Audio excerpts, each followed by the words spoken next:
4 నుంచి 6 సంవత్సరాల వయసులో పిల్లలకి సెల్ఫ్ ఎస్టీమ్ అంటే ఆత్మగౌరవాన్ని నిర్మిస్తే మీ పిల్లలు పెద్దవుతున్న కొద్దీ సెల్ఫ్ కాన్ఫిడెన్స్ కూడా డెవలప్ అవుతుంది.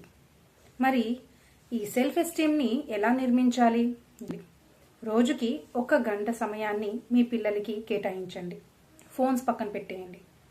పక్కింటి వాళ్ళు ఎవరైనా మాట్లాడడానికి వస్తే బిజీగా ఉన్నానని చెప్పండి. ఎలాంటి పనైనా సరే పక్కన పెట్టేసేయండి. పూర్తిగా ఆ సమయాన్ని మీ పిల్లలతోనే కేటాయించండి. ఒకవేళ మీకు ఏదైనా పని పడిందే అనుకోండి, ఆ టైంకి మీ పిల్లలతో కమ్యూనికేట్ చేయండి.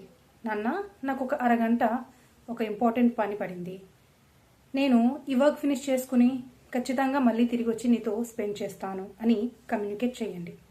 పని కంప్లీట్ అయిపోయిన తర్వాత తిరిగి వచ్చి మీ పిల్లలతో మీరు టైం స్పెండ్ చేయండి. నేనంటే నా పేరెంట్స్కి చాలా ఇంపార్టెంట్ అని ఫీల్ అవుతారు. దీంతో పిల్లలకి ఆత్మగౌరవం అనేది నిర్మించబడుతుంది.